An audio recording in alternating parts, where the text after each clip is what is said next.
Bonjour à tous, j'espère que vous allez bien. Je vous retrouve aujourd'hui pour vous parler d'IRL d'Agnès Marot, publié chez Gulfstream. IRL, c'est un peu le mélange entre un jeu vidéo de simulateur de vie, un peu genre les Sims, et de la télé-réalité. Chloé fait partie de ce jeu-là, et tout se passe bien dans sa vie jusqu'à ce qu'elle se rende compte qu'il y a des caméras partout autour d'elle qui la filment, et jusqu'à ce qu'elle se rende compte également qu'elle ne contrôle pas totalement ses émotions et que quelqu'un d'autre les contrôle à sa place.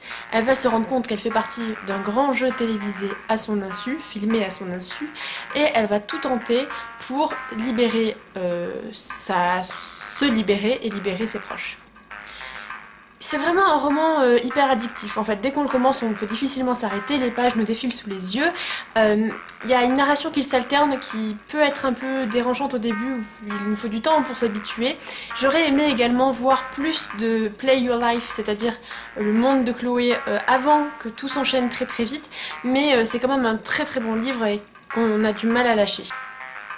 L'auteur ose beaucoup de scènes et elle s'éloigne du young adulte habituel avec une héroïne vraiment sympathique, et elle ose des scènes que je ne pensais pas voir dans un roman young adulte et qui personnellement m'ont beaucoup plu. Voilà, je lui tire mon chapeau pour l'avoir fait parce que je pense que ce serait bien que plus d'auteurs le fassent, donc je ne vais pas vous parler de quelle est la scène parce que je préférerais que vous le découvriez vous-même, mais c'est au début et voilà, je trouve ça génial, donc c'est un très bon point pour le livre. Le deuxième point que j'ai beaucoup aimé, c'est le lien entre virtuel et réalité qui est finalement une frontière très mince, puisque les personnages commencent à s'attacher à certains de leurs personnages joueurs. Il y a vraiment tout les termes des gamers, et moi c'est un univers qui me plaît énormément parce que j'aime bien les jeux vidéo, et forcément pour ceux qui aiment les jeux vidéo et qui aiment lire, ce sera un peu le combo parfait parce que c'est vraiment un livre qui interroge les questions de la télé-réalité, des jeux vidéo, des limites. Que même si c'est des jeux, on peut s'attacher aux personnages. Il y a une critique il y a beaucoup une critique comment dire, de la surveillance, etc. Mais en soi, le fait de jouer n'est pas spécialement blâmé. Il y a toutes les questions de qui est-ce qui souffre. Est-ce que une intelligence artificielle peut éprouver quelque chose? Et j'ai trouvé ces débats très intéressants. Les questions soulevées sont toutes très pertinentes et ça s'enchaîne tout au long du livre, vraiment avec plein de pertinence. Et puis ça pose la question de est-ce que parce que c'est virtuel ça n'existe pas? Et moi c'est une question qui me plaît énormément. Et ensuite la troisième raison qui m'a fait vraiment aimer ce livre, c'est parce que ça interroge beaucoup de thématiques actuelles. Par exemple, il y a vraiment la question des caméras de surveillance et du contrôle sur la vie privée. Alors certes, ça apporte beaucoup de choses positives, par exemple un taux de criminalité extrêmement bas, mais ça apporte aussi le contrôle de la vie privée, de la vie publique également. Voilà, plus personne n'est libre de penser comme il le veut, pas parce qu'on leur oblige à penser comme on veut, mais ils ne sont pas non plus libres de choisir ce qu'ils voient à la télé, ou voilà, et j'ai trouvé ça vraiment super. Il y a aussi la thématique de divertir le peuple pour oublier les problèmes plus importants, et je trouve que c'est vraiment important aujourd'hui de se poser ces questions-là, puisque c'est des questions qui ont traversé vraiment toute notre chronologie depuis l'ère des temps.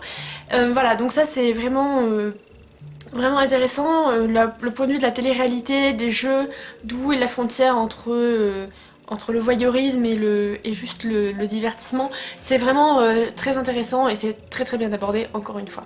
Et surtout ce que j'ai bien aimé, c'est la question de l'algorithme, puisque Agnès Marot soulève le fait que maintenant il y a des algorithmes qui choisissent à notre place ce qu'on a envie de voir. Et ça c'est tellement actuel avec Facebook, avec Instagram. Personnellement moi c'est ce qui me fait de moins en moins aimer Facebook et maintenant Instagram, c'est que le site choisit pour nous ce que nous on a envie de voir selon eux. Et je trouve ça un peu particulier parce que je pense que ceux qui sont les mieux comment dire, ceux qui sont les mieux placés pour savoir ce qu'on veut voir, je crois que c'est encore nous.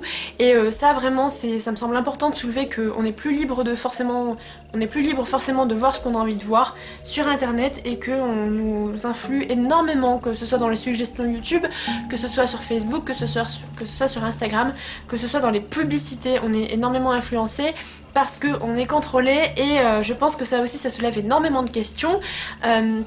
Et du coup ce livre est vraiment intelligent, brillant, addictif, pertinent. Personnellement je l'ai beaucoup aimé, j'ai eu du mal à décrocher de l'histoire. J'aurais peut-être aimé plus de scènes dans l'univers de Play Your Life parce que ça me plaît cette thématique. Voilà, pourquoi pas un préquel, ça pourrait être vraiment très sympa en tout cas, parce que j'ai bien aimé. Ce que j'ai bien aimé aussi c'est que l'héroïne est loin des héroïnes actuelles, enfin dans le young adulte en tout cas, elle change un petit peu et ça j'aime bien. Et surtout la romance n'est pas du tout présente, il n'y en a quasiment pas. Il y a quelques scènes mais c'est vraiment mineur et surtout c'est, comment dire, c'est bien fait. Voilà, ça tombe pas comme un cheveu sur la soupe et ça me plaît. Et puis l'héroïne ne se laisse pas faire et ça j'apprécie également beaucoup. Donc voilà, j'espère que je vous aurai convaincu de découvrir IRL d'Agnès Marot parce que c'est un roman que j'ai beaucoup aimé. Quant à moi, je pense essayer de lire les prochains, enfin pas les prochains, mais les précédents livres de l'auteur parce que c'est très bien écrit. Et puis si les thématiques sont si pertinentes dans ce tome là, je me demande quelle thématique elle aborde dans ses autres romans, et donc ça me plairait vraiment de le savoir. N'hésitez pas à me dire si vous avez lu IRL, si vous avez envie de le lire, si vous l'avez aimé, quel est votre rapport au virtuel, est-ce que vous jouez aux jeux vidéo, parce que moi c'est vraiment des univers que j'aime énormément, les jeux vidéo, donc voilà, je serais ravie d'en discuter avec vous. Et puis je vous retrouve très vite dans une prochaine vidéo. En attendant, portez-vous bien, faites de bonnes lectures et surtout passionnez-vous.